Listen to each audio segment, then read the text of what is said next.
Hey guys, welcome back to my channel. So in today's video I'm gonna be talking about 10 things that I dislike about Japan. Let me just put a disclaimer out there and say that I've lived here for 3 years and no country is perfect.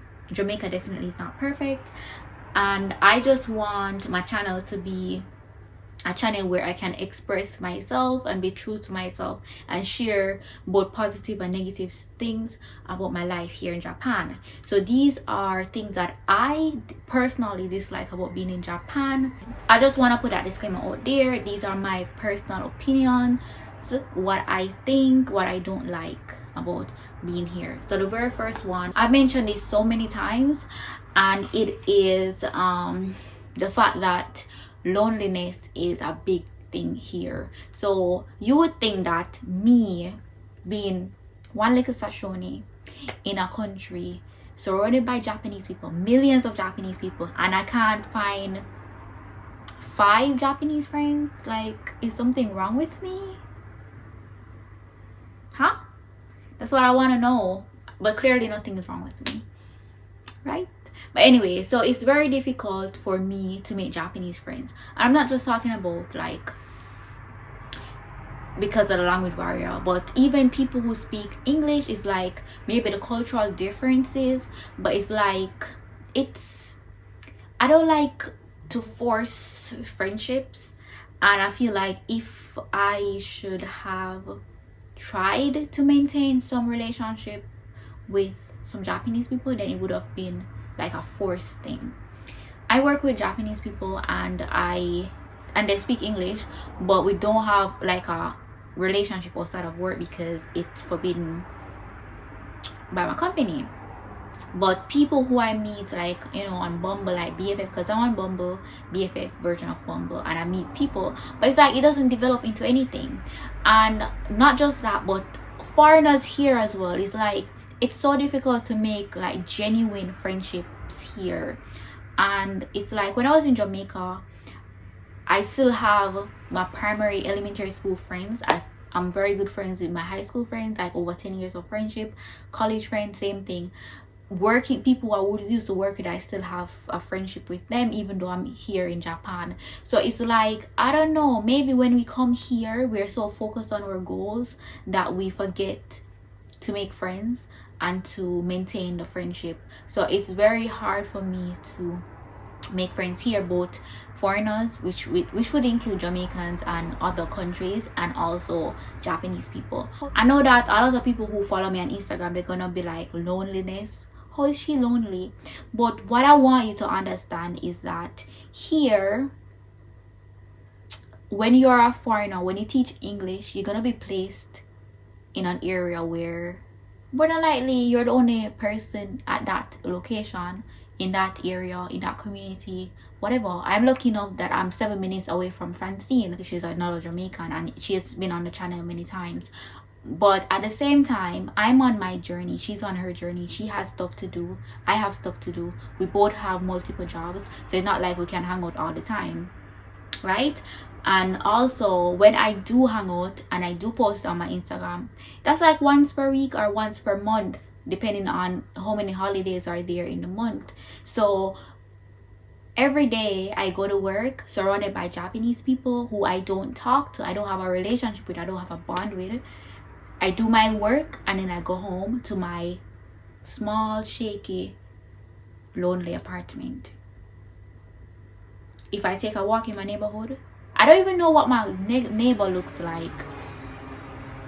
I don't have friendly neighbors. I know that some people have very friendly neighbors, but for me, and this is about things that I dislike, I don't have friendly neighbors. I don't know anything about my community.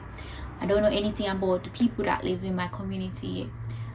I don't have any friendships in my community. It's just so depressing sometimes to just be, you know, like, that is why I just stay indoors and just do my own thing, do my editing, do whatever I need to do, and just, you know, try not to think about my current situation because it can be depressing. Of course, I am grateful for this opportunity, and if I got a chance to do this all over again, I would definitely choose Japan because the good outweighs the bad. But also, I don't want to just be preaching about all the positive stuff because there should be a balance, right? I don't want anybody to come here and think that it's a bed of roses because it's not. But at the same time, it's a good experience to be here, and I'm super grateful for this, for being here, and I would choose Japan 100 times. Yes. The second one is the language barrier. So of course, I'm in Japan, they speak Japanese, but just to be frank, this is a country that speaks Japanese. Like, this is the only country in the world that speaks Japanese to my knowledge, right? And they encourage tourism, they encourage foreigners to come here to visit, to indulge in their culture, and they also encourage foreigners to come here and work. So example, I'm from Jamaica, other English speaking countries can also come here and work, teach English, become engineers, blah blah blah blah. But it's like,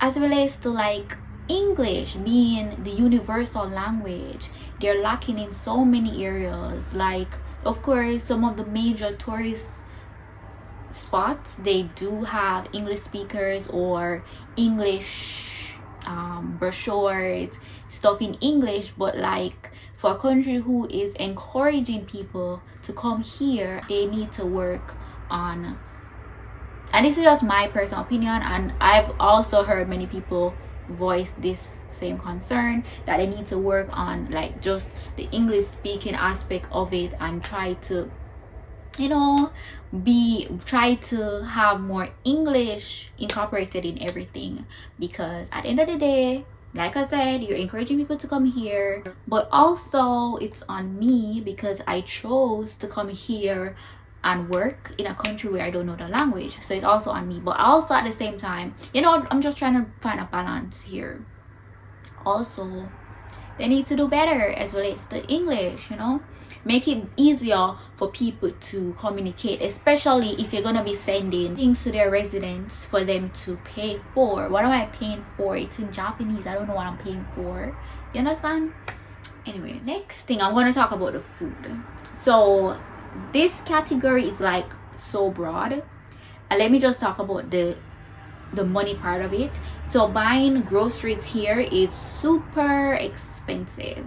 Like, one mango is almost 1,000 yen, which is almost 1,000 Jamaican dollars. Can you imagine going to the supermarket and seeing one single mango that I love so much for 1,000 yen? You know, sometimes I am so weak, so I give in and I buy it, even though it doesn't taste all that good. But you know, that's like a part of home that I miss, so I buy it. But I'm just saying, like, everything overall is just so expensive in the supermarkets. And even if I live alone and my grocery bill is so high, I can't imagine persons who have like a family here how expensive it's gonna be. And not just that, like, you can't really buy a lot of stuff here. I don't like going to the supermarket every weekend or every day or every other day, but at the same time, I can't afford to buy a lot of stuff because they're gonna be spoiled. So even carrots, like, if I have carrots in the fridge for like a week or a few days, you're gonna start seeing them look shrivel up. You know, shrivel up. Meat, if I buy fish, I have to ensure that I just inspect it properly because I might buy spoiled fish, and a whole bunch of things. Another thing about food is that, you know, in Jamaica, I never had to cook. I never cooked because when I go to work, if I don't eat breakfast at home, which I rarely did, I would buy breakfast along the way to work, you know, stop at Tasties or Juicy Beef or just any little place and just buy something for lunch, for breakfast. So like maybe porridge, patty, you know, something of the sort. And also for lunch, I go, you know, in Jamaica there's always a corner shop. So if you're not in like a big city like in Kingston or whatever, or a major town, you always can go to a corner shop and get a meal, a well-balanced meal, rice and peas, whatever. But here is like, if I should decide to not cook then I would starve. Mainly because there are convenience store food, like cooked meals. They have different types of cooked meals at a convenience store, but I can't eat them because it doesn't agree with my body. The taste of the food is not something that I would wanna eat. And also it's very difficult to find like a variety of stuff. So like, of course, you have the convenience store at almost every street, but I can't eat convenience store food. And then at a restaurant, like where my schools are, there isn't any restaurant there or close by that I can just run to get a meal and go back to work. No, it doesn't work like that. So it's either convenience store food or instant ramen or some other thing. What I usually do when I don't carry my lunch is I just stop at the convenience store and buy some snacks, or I buy an instant ramen and just eat that, because like I ain't gonna put my body through buying the bento. So they call it bento, which is like boxed lunch. All right, the next one.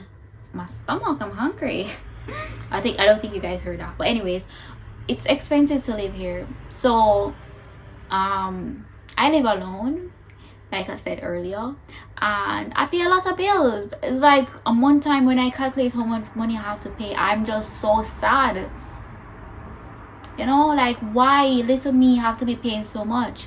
And for health insurance, for example, I pay 18,500 for health insurance. 18,500 yen, which is like almost 20,000 Jamaican dollars every single month for health insurance. Yeah, and this is something that I have to pay. It's mandatory because it affects the renewal of my visa.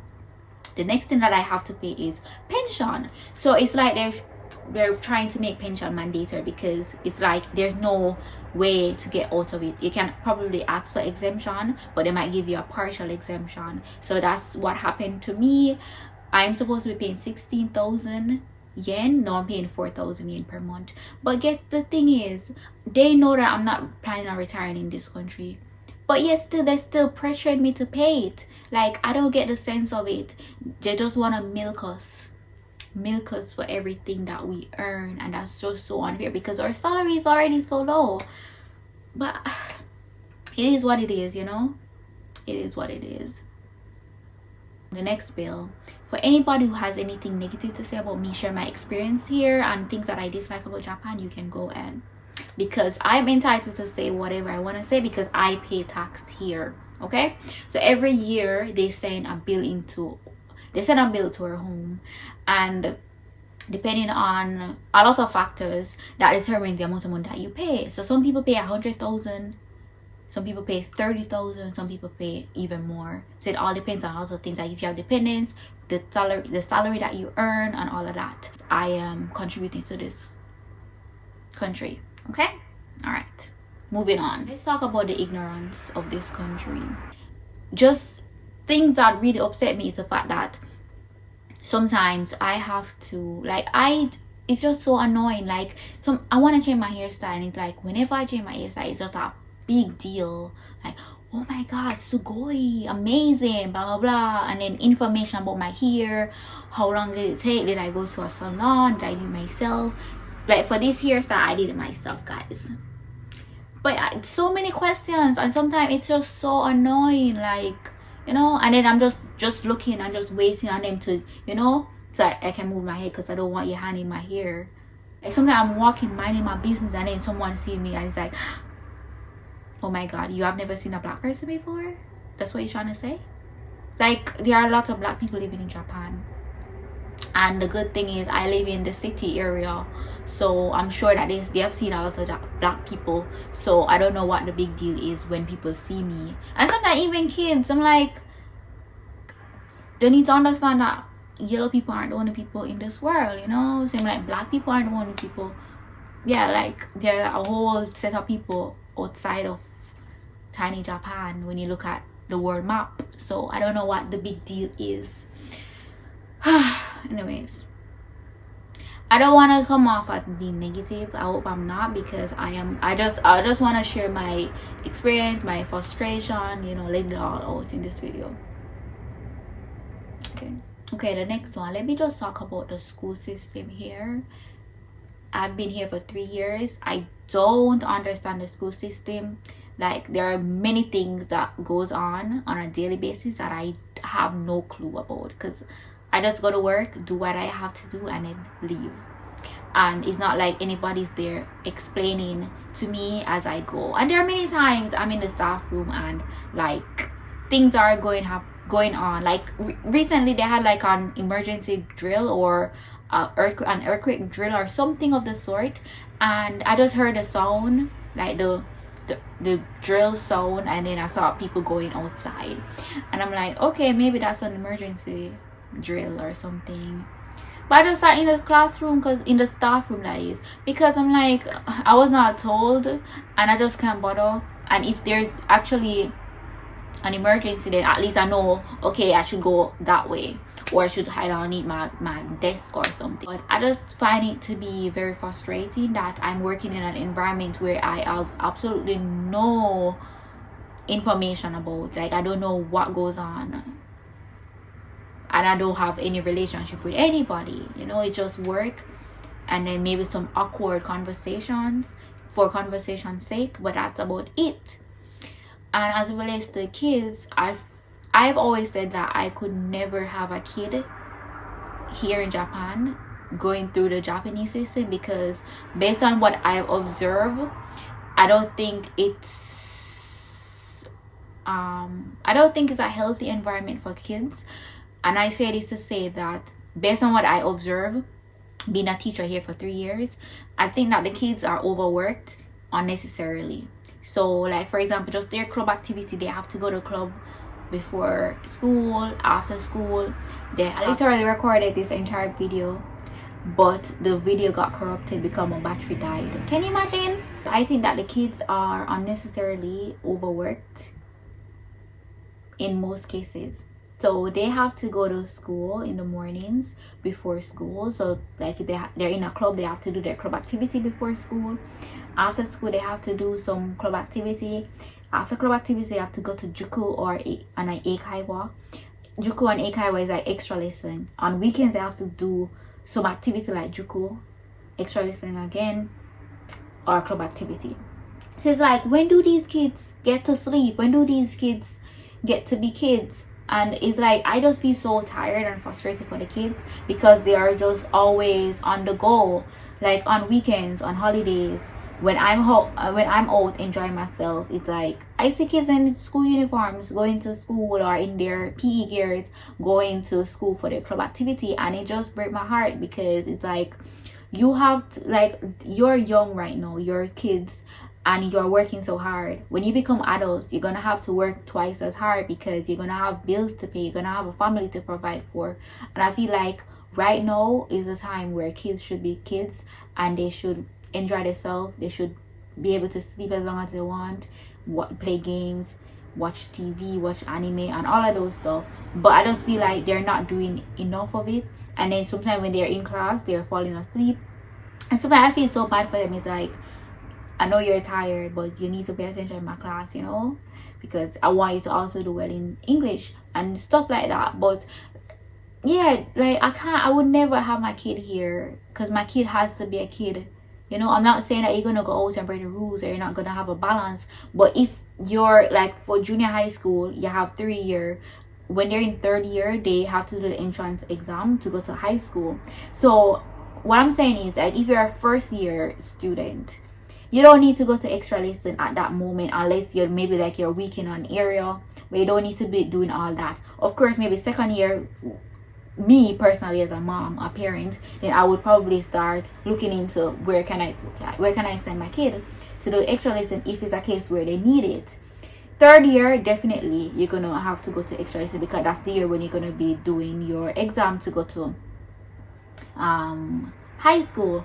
But I just feel like the parents just want to send the kids to extra lesson all the time, every day, all day, and the kids are just so fed up and so tired and just want a break. Like, it's so unfair. That's just my 2 cents. Again, what I think, what I dislike about Japan. The next thing that I'm going to talk about is the weather.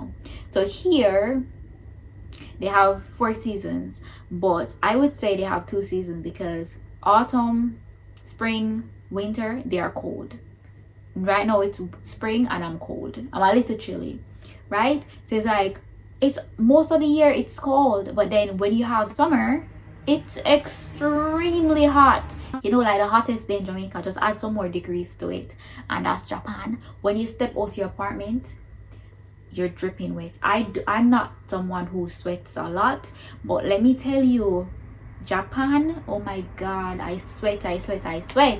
And if I should ever dare to put on lotion, jeez, it's like I just come out of the bathroom, I'm just dripping. So it's embarrassing and it's annoying how freaking humid the summer is here. So I don't like the weather. Probably spring weather, autumn weather, those are fine because those are like a mixture of cold and hot, but it's still mostly cold. The next one that I'm gonna be talking about is just the space. Like, I'm not gonna knock my company because I appreciate the company that I work for. They're the reason why I'm here. This is my full-time job I'm talking about. But at the same time, I don't know what's going on, but why is it that my company, they give us the worst freaking apartment? Persons who have gotten apartments outside of what my company provides, those are more spacious and have more rooms and stuff like that. It's cheaper for them to get a smaller space, but at the same time, if they search hard enough, they can get like a bigger space for maybe a little more. And I feel like the company has been in existence in Japan for way too long for them to not establish a relationship with a better housing company, because it's so ridiculous. Like, we have to be paying so much in rent, and then our place is so tiny, and then the walls are so thin. Like, I can literally hear my neighbor from next door every night he plays some animated song or J-pop song, I don't know because it's in Japanese, but I can hear it. Like, when I'm trying to go to sleep, I can hear the music, but of course it's not that loud, but I can still hear it, and it can be annoying at times. But you know, I'm not gonna complain because it's not overbearing, so I just suck it up and then try to go to sleep. But I'm just saying this to say that choose better housing, man. You can if you look hard enough. And everything is also tiny. So tiny in Japan. Everything, even the food portions are so tiny. The food portions, the apartment, their shoe size, everything is just so tiny, which I like. That can be a good thing and a bad thing, you know. But as relates to housing spaces, I need a bigger space. Okay. The next thing that I dislike about living in Japan is the fact that I don't have access to like hair products, skincare products, and other things that I am used to back home. It's annoying. It can be annoying because like I need moisturizer, I need hair products, and I can't get it unless I go on the base. And yeah, like for example in Tokyo, I don't know, like there is not a store that I can think of offhand that I can say, oh, if you need products like these, you need to go there.